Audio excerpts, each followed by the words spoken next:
Welcome back to my channel simple Telugu house wife.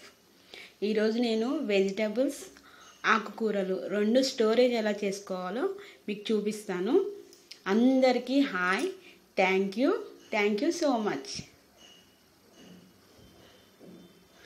ముందుగా నేను vegetables కాదు ఫ్రూట్స్ ఎలా క్లీన్ చేసుకుంటానో చూపిస్తున్నాను. వాటర్ తీసుకొని అందరికీ తెలిసిందే కాబట్టి వాటర్లో కొంచెం ఉప్పు వేసుకుంటే క్రిములన్నీ పోతాయి.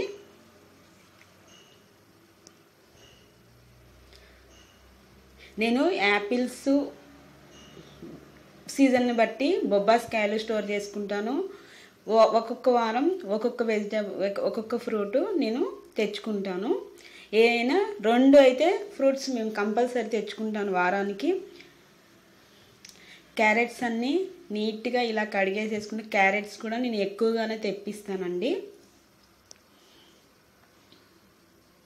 అలా నీట్గా కడిగేసేసుకొని తుడిచేసుకొని స్టోర్ చేసుకుంటే మనం పిల్లలు రాగానే మనమైనా గబుక్కును తినేదానికి గబుక్కును బాగుంటుంది. అవి కడగకుండా మనం పెట్టామంటే కడుక్కోవాలా అన్న కొంచెం బద్ధకం అనిపిస్తుంది ఎవరికైనా. ఇలా వెజిటేబుల్స్ తెచ్చుకున్నప్పుడు ఫ్రూట్స్ ఆకుకూరలు తెచ్చుకోవద్దండి. ఇదొక రోజు అదొక రోజు తెచ్చుకోండి. అప్పుడు మీకు పని ఈజీగా ఉంటుంది, క్లీన్ కూడా ఈజీగా చేసుకోగలుగుతారు. క్యారెట్స్ నీట్గా తుడుచుకొని ఆ తొడిమలు అనేవి కట్ చేసి పెట్టుకోండి, ఎక్కువ రోజులు వస్తాయి. ఫ్రూట్స్ ఆకుకూరలు వారానికి కంపల్సరీ 2 ఆకుకూరలు అయితే తినండి. ఏ ఫ్రూట్స్ అయినా పర్వాలేదు, ఏదైనా పర్వాలేదు. ఫ్రూట్స్ అన్నిటిలోనూ అన్ని మంచి క్వాలిటీసే ఉంటాయి కాబట్టి అలా తుడిచేసుకొని ఫ్రిడ్జ్లో నేను పెట్టేసేస్తాను. నేను ఎప్పుడైనా ఖాళీగా ఉన్నా గబుక్కున నాకు ఆకలి అని అనిపించినా ఒక క్యారెట్ తీసుకొని తినేస్తాను, లేకపోతే జామకాయ అయినా కోసుకొని కట్ చేసుకుంటాను. ఇవి అయితే ఇంకా చాలా మంచిది కదా దానిమ్మ గింజలు. అసలు ఇదైతే ఎంత ఇసుగో, అందుగురించి ఫస్ట్ నేను దీనిపైనే చూస్తాను. కీర దోసకాయ కంపల్సరీ మా వారికి కీర దోసకాయ అంటే చాలా చాలా ఇష్టము. రోజుకు ఒక కీర దోసకాయ అయితే మా వారు తింటారు. మా వారి గురించే నేను కట్ చేసి పెడతాను ఎక్కువ శాతము. ఆకుకూరలు కీరదోసకాయ ఇలాంటివి అంటే నాకంటే ఎక్కువ మా వారికి చాలా ఇష్టము.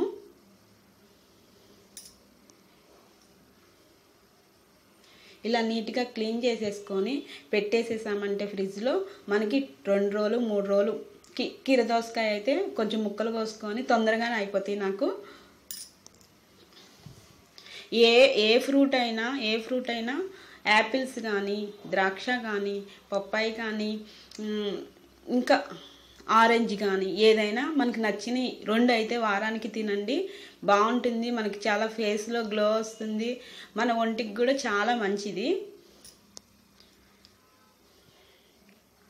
తర్వాత ఆకుకూరలు ఫ్రూట్స్ ఒకేసారి తెచ్చుకున్నారంటే ఈ ఒక్క పని అయిపోతుంది. ఇలాగా కట్ చేసేసుకొని పెట్టేసేసుకున్నామంటే ఆకుకూరలు ఏదైనా 2 లేక 3 వారంలో తినండి. నేనైతే ఇది మెంతికూర, ఇది పాలకూర, ఇది తోటకూర ఈ వారానికి నేను ఇది తెచ్చుకున్నాను. ఎక్కువ రోజులు అయితే స్టోరేజ్ అయితే చేయబాకండి. 4-5 రోజులు అయితే కంపల్సరీ చేసుకోండి. ఎందుకంటే మళ్ళీ ఫ్రెష్గా తెచ్చుకోవచ్చు కదా మనకి ఎక్కువ ఆకుకూరలు తినేవాళ్ళు అయితే. నేనైతే కట్ చేసుకొని ఇలా పేపర్లో మడత పెట్టేసేసుకుంటాను. చుట్టేసేసి ఏ ఆకుకూరకు ఆకుకూర న్యూస్ పేపర్లో కట్టేసేసి ఇలా పొట్లం కట్టేసుకుంటాము. నేను మీకు షేర్ చేస్తున్నాను. నేను ఎలా ఆకుకూరలు స్టోర్ చేసుకుంటానో అని అన్నది మీకు షేర్ చేస్తున్నాను.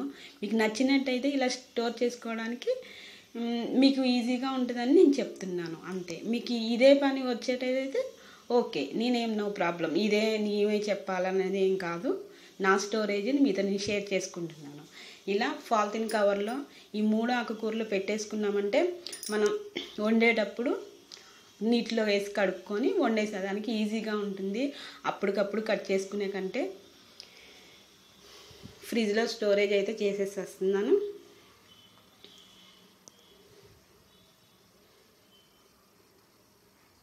నేనైతే ఆకుకూరలు పుదీనా పాలకూర పచ్చడి వారానికి కంపల్సరీ చేసుకుంటానండి.